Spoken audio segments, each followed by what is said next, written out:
इन medieval period, Delhi ने बदलते राज्यों और साम्राज्यों को देखा।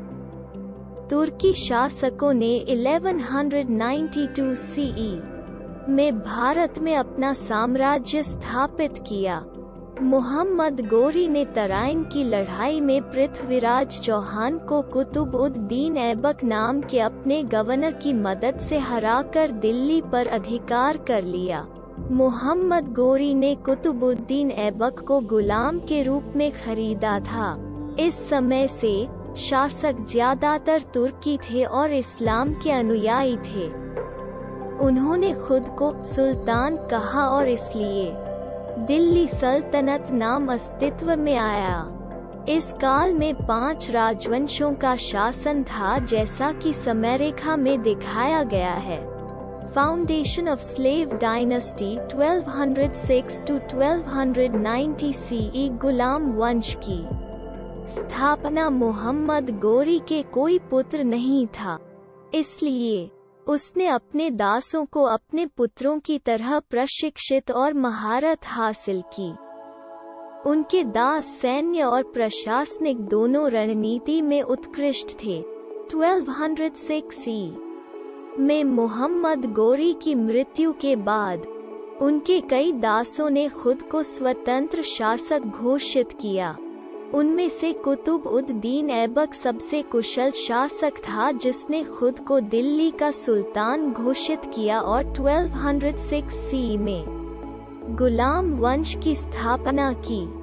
प्रारंभिक सुल्तानों को मामेलुक भी कहा जाता था, जिसका अर्थ अरबी में गुलाम या स्वामित्व होता था। कुतुब-उद-दीन ऐबक 1206 दिल्ली के पहले सुल्तान बनने के बाद कुतुब-उद-दीन ऐबक ने अजमेर, झांसी, दिल्ली और मेरठ पर विजय प्राप्त की। वो एक अच्छा प्रशासक और परोपकारी शासक था, जो दान में विश्वास करता था। एक महान परोपकारी होने के कारण उन्हें लाख बख्श या लाखों का दाता भी कहा जाता था।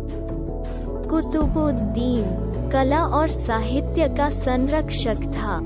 उन्होंने दिल्ली में 2 मस्जिद, कुव्वत-उल-इस्लाम मस्जिद और अजमेर में 2.5 दिन का झोपड़ा का निर्माण किया।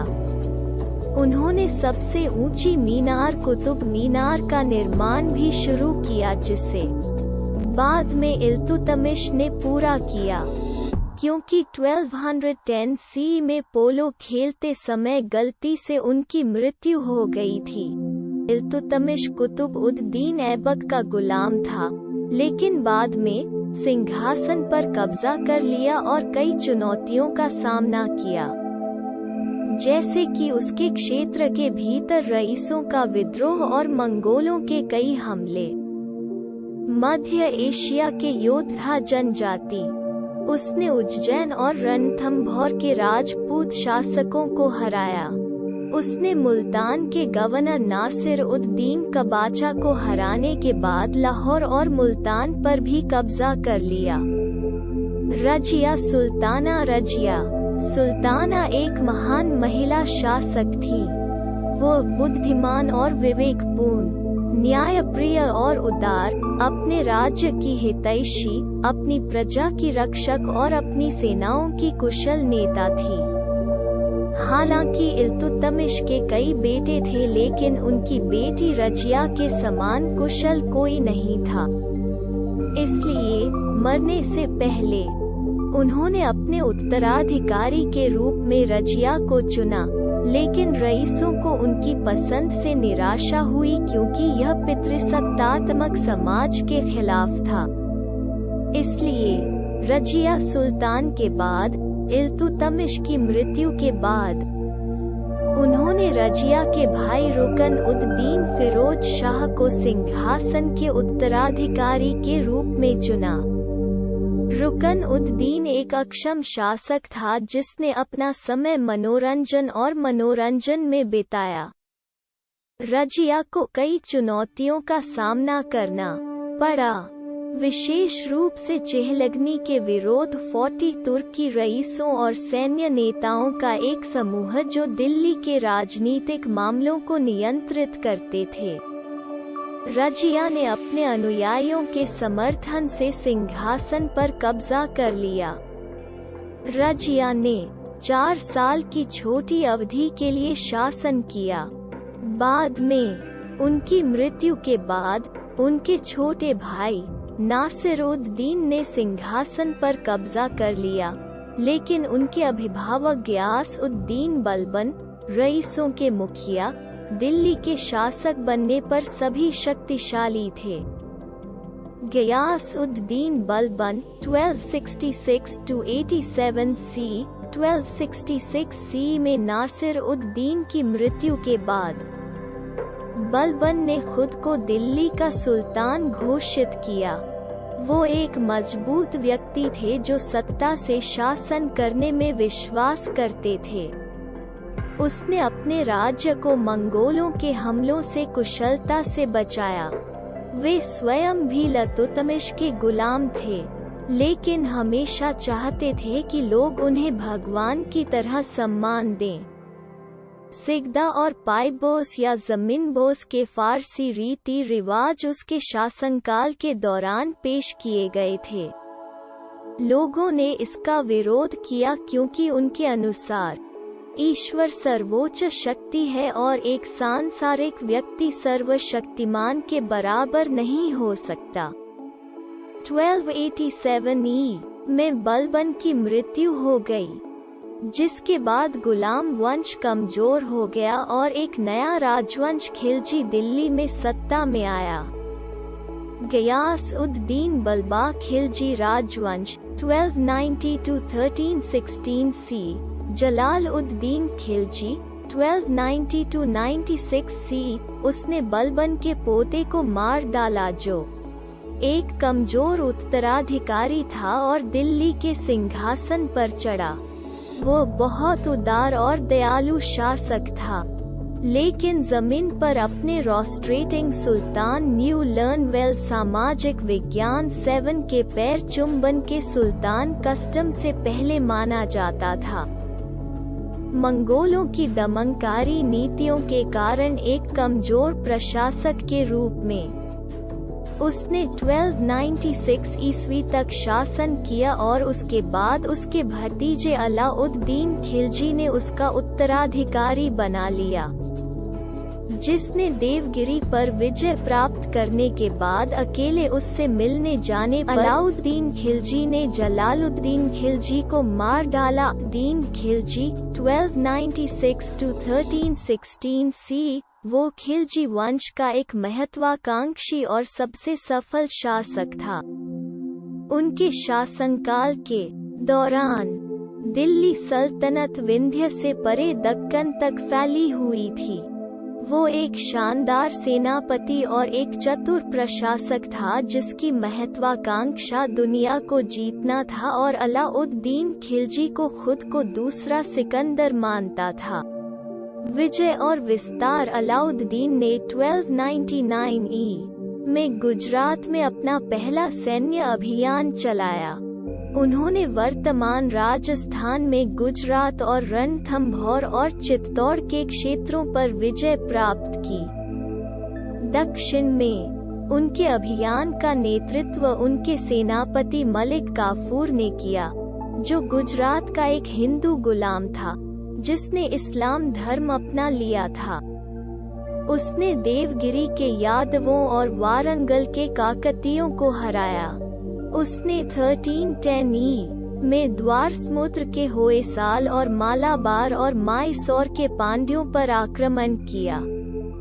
उसने मदुरै और रामेश्वरम पर भी कब्जा कर लिया और मंदिरों की संपत्ति को लूट लिया। इस विलय के साथ अलाउद्दीन खिलजी दिल्ली सल्तनत के पहले राजा बने जिन्होंने नर्मदा नदी के दक्षिण तक अपने राज्य का विस्तार किया। प्रशासनिक और आर्थिक सुधार। प्रशासनिक सुधार। अलाउद्दीन खिलजी एक कुशल प्रशासक थे। उसने आंतरिक विद्रोहों के साथ साथ बाहरी आक्रमणों को रोकने के लिए एक विशाल सेना रखी। उसने रईसों को कोई गठबंधन करने से मना किया। उसने सभी सभाओं और भोजों पर प्रतिबंध लगा दिया। साजिशों को रोकने के लिए जासूसी प्रणाली को और अधिक कुशल बनाया गया था। आर्थिक सुधार, जैसा कि अलाउद्दीन खिलजी ने एक बड़ी सेना बनाए रखी। उन्होंने अपनी आय के पूरक के लिए राजकोषीय और आर्थिक सुधारों की शुरुआत की। उसने उन सभी लगान मुक्त भूमि को जब्त कर लिया जो पहले पुजारियों को आवंटित की गई थी, और सरकारी अधिकारी, उसने कुलीनों पर भारी कर लगाया। भू राजस्व को कुल उपज का 50% तक बढ़ा दिया गया था। सैनिकों को वस्तु के बदले नकद भुगतान किया जाता था। उन्होंने वस्तुओं की कीमतों को भी नियंत्रित किया। बाजार नियंत्रण उपायों को लागू करने के लिए बुद्धिमान अधिकारियों को नियुक्त किया गया था। उन्होंने दिल्ली और राजस्थान में बड़ी मात्रा में अनाज के भंडारण की व्यवस्था भी की, ताकि जरूरत के समय इस्तेमाल किया जा सके। अलाउद्दीन की मृत्यु के बाद उसके सेनापति मलिक काफूर ने अपने नाबालिग बेटे को सिंहासन पर बिठाकर शासन करने की कोशिश की, लेकिन दोनों मारे गए। अंतिम खिलजी शासक खुसरो खान था, जिसे पंजाब के गवर्नर गाजी मलिक ने मार डाला था। उन्होंने घियास-उद-दीन तुगलक की उपाधि धारण करके सिंहासन पर चढ़ा और तुगलक वंश की स्थापना। तैमूर का आक्रमण 1398 सी। तैमूर एक मध्य एशियाई तुर्क था जिसने 1398 सी में भारत पर छापा मारा और उसे लूट लिया। वो मध्य एशिया में समरकंद का शासक था जिसने इस्लाम धर्म अपना लिया था। वह तूफान की तरह था जो उसके रास्ते में आने वाली हर चीज को नष्ट कर देता था। उसने दिल्ली, मेरठ और जम्मू में तोड़फोड़ की और दिल्ली को लूटा। तुगलक साम्राज्य तैमूर के आक्रमण के प्रहार से कभी उबर नहीं सका। तैमूर सैयद राजवंश 1414-51 सी। ये शासक थोड़े समय के लिए सत्ता में रहे। मुख्य शासक खिज्र खान 1414-21 सी। मुबारक शाह 1421-34 सी। मुहम्मद शाह 1434-45 सी और खिलजी आलम शाह 1445-51 सी थे। 1451 में अंतिम शासक अलाउद्दीन आलम शाह ने लोदी वंश के बहलूल खान लोदी के साथ लड़ाई लड़ी और हार गया। इस प्रकार लोदी वंश का उदय हुआ। लोधी राजवंश बहलोल लोदी सरहिंद के गवर्नर था। उसने अपनी सैन्य विशेषज्ञता की अनंत के माध्यम से लोधी राजवंश की स्थापना की, जैसे कई क्षेत्रों जौनपुर, ग्वालियर और उत्तरी और पूर्वी भारत के कुछ हिस्सों जौनपुर, ग्वालियर और उत्तरी और पूर्वी भारत के कुछ हिस्सों के रूप में बहलूल लोदी ने खान खानम का खिताब हासिल किया। वो एक सहिष्णु और राजनयिक शासक थे जिन्होंने अपने विद्रोही रईसों की जांच की और अपने राज्य को आक्रमणों से बचाया। सिकंदर लोदी 1489-1517 सी। वो बहलूल लोदी के उत्तराधिकारी थे और लोदी राजवंश का सबसे सफल और शक्तिशाली शासक थे। वो एक सक्षम प्रशासक थे और व्यापार और वाणिज्य को प्रोत्साहित करते थे। उन्होंने दैनिक उपयोग की वस्तुओं की कीमतों को कम करके आम लोगों के जीवन को आसान बना दिया। उन्होंने राजधानी को दिल्ली से आगरा तक भी स्थानांतरित कर दिया। इब्राहिम लोदी 1517 to 26 सी, वो दिल्ली सल्तनत के आखिरी सुल्तान थे, जिन्होंने 1517 सी से 1526 सी तक शासन किया था।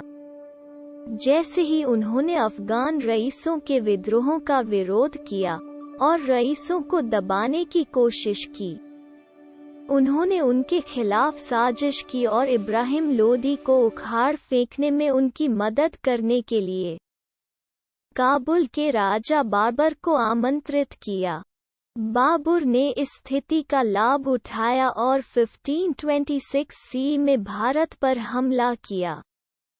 पानीपत की पहली लड़ाई उसी वर्ष बाबर और इब्राहिम लोदी के बीच लड़ी गई थी, जिसमें लोदी को पराजित किया गया था और बाबर ने मुगल राजवंश की नींव रखी थी।